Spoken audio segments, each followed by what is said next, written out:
Hi hello welcome back to my channel. എല്ലാ കൂട്ടുകാർക്കും സുഖമല്ലേ? ഞാൻ ഇന്ന് വന്നിരിക്കുന്നത് ഒരു ബ്രെഡ് പക്കോടയുടെ റെസിപ്പി ആയിട്ടാണ്. ഇത് നമുക്ക് വളരെ എളുപ്പത്തിൽ റെഡിയാക്കി എടുക്കാം. ഒരു 5 മിനിറ്റ് കൊണ്ട് തന്നെ നമുക്ക് റെഡിയാക്കി എടുക്കാവുന്നതാണ്. അതിനുവേണ്ടി നമുക്ക് ഒരു 6ഓ 8ഓ ബ്രെഡ് എടുക്കാം. കൂടുതൽ ആവശ്യമുണ്ടെങ്കിൽ 8 ബ്രെഡ്, അല്ലെങ്കിൽ നമുക്കൊരു 6 ബ്രെഡ് ആയാലും മതി. അതിലോട്ട് 2 സബോള നീളത്തിൽ കട്ട് ചെയ്ത് എടുത്തതാണ്. ഇത് ചെറുതായിട്ട് കട്ട് ചെയ്യരുത്. നമ്മൾ ഉള്ളിവടയ്ക്കൊക്കെ അരിയുന്നത് പോലെ നല്ല വലുതായിട്ട് തന്നെ കട്ട് ചെയ്തെടുക്കണം. ഇനി നമുക്കിതിലോട്ട് ക്യാപ്സിക്കം കട്ട് ചെയ്തതും കൂടി ചേർത്ത് കൊടുക്കാം. ക്യാപ്സിക്കം മുഴുവനായിട്ട് ചേർത്ത് കൊടുക്കേണ്ട, ഒരു പകുതി ചേർത്ത് കൊടുത്താൽ മതി. ഇനി ഇഞ്ചി വെളുത്തുള്ളി പേസ്റ്റും കൂടി ചേർത്ത് കൊടുക്കാം. അത് 1 ടീസ്പൂണാണ് ഞാൻ ചേർത്ത് കൊടുത്തത്. ഇഞ്ചി വെളുത്തുള്ളി അധികം ചേർക്കേണ്ട, 1 ടീസ്പൂണിൻ്റെ ആവശ്യമുള്ളൂ. ഇനി നമുക്കിതിനകത്തോട്ട് കടലമാവും കൂടി ചേർത്ത് കൊടുക്കാം. കടലമാവ് 8 ബ്രെഡാണ് എടുത്തെങ്കിൽ 4 ടേബിൾ സ്പൂൺ വരെ ചേർത്ത് കൊടുക്കുക. ഒരു 6 ബ്രെഡേ ഉള്ളെങ്കിൽ നമുക്കൊരു 3 ടേബിൾ സ്പൂൺ വരെ ചേർത്ത് കൊടുക്കാം. ഇതിലോട്ട് ഒരു 1/4 ഗ്ലാസ് വെള്ളം കൂടി ഞാൻ ഒഴിച്ചു കൊടുത്തിട്ടുണ്ട്. നമ്മൾ ഒരുപാട് വെള്ളം ആദ്യമേ ചേർത്ത് കൊടുക്കരുത്. കുറേശ്ശെ അത് കുഴച്ചെടുത്തിട്ട് ആവശ്യമെങ്കിൽ പിന്നെയും നമുക്ക് ഒഴിച്ചു കൊടുക്കാം. ഒരുപാട് ചേർത്ത് അത് ലൂസാക്കാൻ പാടില്ല. ഒരുപാട് നമ്മളൊരു ചെറിയ പാത്രത്തിൽ കുഴയ്ക്കാതെ ഒരു വലിയൊരു പാത്രം എടുത്തിട്ട് വേണം നമുക്ക് മിക്സ് ചെയ്യാനെടുക്കാൻ. നമുക്ക് ആ ബ്രെഡെല്ലാം നല്ലതുപോലെ ഉടച്ചെടുക്കണം. ഇനി നമുക്ക് ആവശ്യത്തിനുള്ള ഉപ്പും കൂടി ചേർത്ത് കൊടുക്കാം. ഞാനൊരു 1/2 ടീസ്പൂൺ ഉപ്പാണ് ചേർത്ത് കൊടുത്തിട്ടിരിക്കുന്നത്. ഗരം മസാല ചേർത്ത് കൊടുത്തിട്ടുണ്ട്, 1/4 ടീസ്പൂൺ ഗരം മസാല ചേർത്താൽ മതി. അതിൽ കൂടുതൽ ചേർത്ത് കൊടുക്കണ്ട. ഇനി 1 ടീസ്പൂൺ മുളക് പൊടി ചേർത്ത് കൊടുത്തിട്ടുണ്ട്.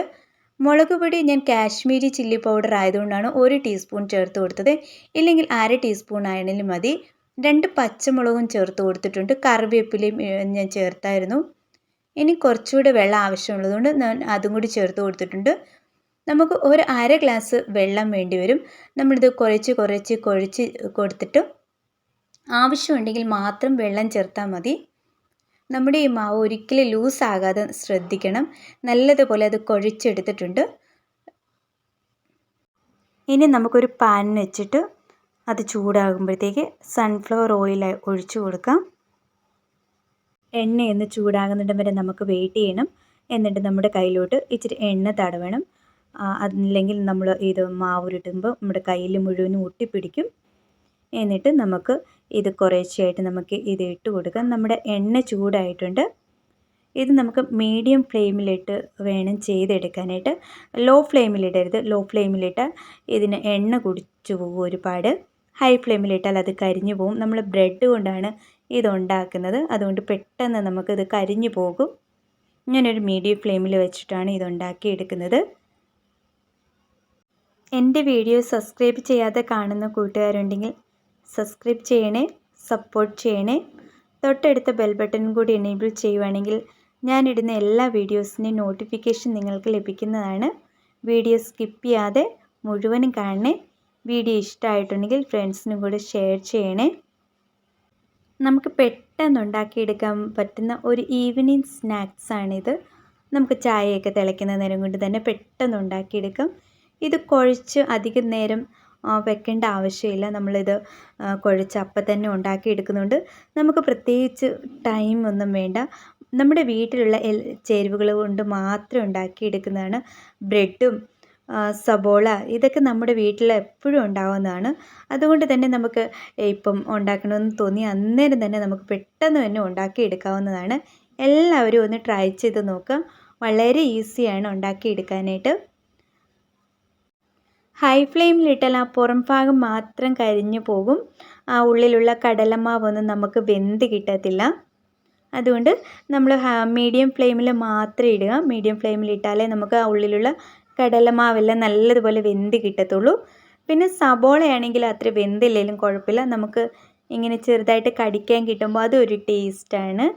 നമ്മൾ ഉള്ളിവടയൊക്കെ ഉണ്ടാക്കുമ്പോഴത്തേക്ക് ആ സബോള കടിക്കാൻ കിട്ടുമ്പോൾ നമുക്കൊരു ടേസ്റ്റില്ലേ, അതുപോലെ തന്നെയാണ് ഈ പക്കോടയ്ക്കും ആ സബോള കടിക്കാൻ കിട്ടുമ്പോൾ ഒരു ടേസ്റ്റാണ്. നമ്മുടെ പക്കോട റെഡി ആയിട്ടുണ്ട്. നമ്മൾ അങ്ങോട്ടും ഇങ്ങോട്ടും തിരിച്ചും മറിച്ചും ഇട്ട് നല്ലതുപോലെ ഫ്രൈ ചെയ്ത് എടുത്തിട്ടുള്ളതാണ്. പിള്ളേർക്കാണെങ്കിൽ ഒരുപാട് മൊരിച്ചെടുക്കുന്നത് ഇഷ്ടമായിരിക്കില്ലായിരിക്കും. അപ്പോൾ അവരുടെ ഇഷ്ടം എങ്ങനെയാണോ അതുപോലെ നമുക്ക് ചെറുതായിട്ട് ഫ്രൈ ചെയ്തെടുക്കാം. പക്ഷേ ഉള്ളിലുള്ള കടലമാവൊക്കെ വെന്തോ എന്നുള്ള കാര്യം നമുക്ക് പ്രത്യേകം ശ്രദ്ധിക്കണം. നമുക്കിത് എല്ലാം നമ്മൾ മാറ്റുകയാണ് എണ്ണയിൽ നിന്ന്. എല്ലാം നല്ലതുപോലെ നമുക്ക് മൊരിഞ്ഞ് കിട്ടിയിട്ട് നല്ല ക്രിസ്പി ആയിട്ട് കിട്ടിയിട്ടുണ്ട്. നല്ല ടേസ്റ്റിയാണ് നമുക്ക് ചായയുടെ കൂടെയൊക്കെ കഴിക്കാൻ വേണ്ടിയിട്ട്. നല്ലതാണ് ഈ പക്കോട. നിങ്ങൾ ട്രൈ ചെയ്ത് നോക്കുക. ഇനി നമുക്കിതിൻ്റെ എണ്ണയെല്ലാം മാറ്റാനായിട്ട് നമുക്കൊരു അരിപ്പയിലോട്ട് ഇട്ട് കൊടുക്കാം. ഒരു ടിഷ്യൂ പേപ്പറൊക്കെ ഉണ്ടെങ്കിൽ ആ ടിഷ്യൂ പേപ്പറിലോട്ട് ഇടുവാണെങ്കിൽ നമുക്ക് പെട്ടെന്ന് ഇതിൻ്റെ എണ്ണയൊക്കെ മാറ്റിയെടുക്കാം. ഇനി ഈ എണ്ണയിലോട്ട് തന്നെ നമുക്ക് ബാക്കിയുള്ളതും കൂടെ ഇട്ട് ഉണ്ടാക്കിയെടുക്കാം. ഓക്കെ, നല്ല ക്രിസ്പി ആയിട്ടില്ലേ, നല്ലതല്ലേ, കാണുമ്പോൾ തന്നെ നമുക്ക് മനസ്സിലാകും നല്ല ക്രിസ്പി ആയിട്ടുണ്ടെന്ന്. ഇനി ബാക്കിയുള്ളതും കൂടി ഞാൻ ഉണ്ടാക്കിയെടുക്കുവാണ്.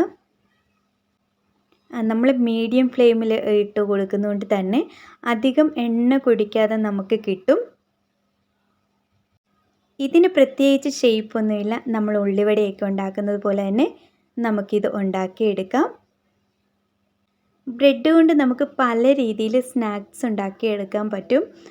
ഞാൻ വളരെ എളുപ്പത്തിൽ റെഡിയാക്കാൻ പറ്റുന്ന ഒരു ബ്രെഡ് കൊണ്ടുള്ള ഒരു സ്നാക്സിൻ്റെ ഒരു ഷോർട്സ് വീഡിയോ എൻ്റെ ചാനലിൽ ഇട്ടിട്ടുണ്ട്. ആവശ്യമുള്ളവർ കാണണേ. ഞാൻ ലിങ്ക് ഡിസ്ക്രിപ്ഷനിൽ കൊടുക്കാവേ. പെട്ടെന്ന് തന്നെ ഉണ്ടാക്കിയെടുക്കാൻ പറ്റുന്ന ഒരു സ്നാക്സാണ് അത്. ഞാനിതിനകത്ത് ക്യാപ്സിക്കമാണ് ആഡ് ചെയ്തിട്ടുള്ളത്. ക്യാപ്സിക്കം ഇഷ്ടമില്ലാത്തവർക്ക് അത് ഒഴിവാക്കാം. അതിന് പകരമായിട്ട് ക്യാരറ്റ് വേണമെങ്കിൽ ചേർത്ത് കൊടുക്കാം.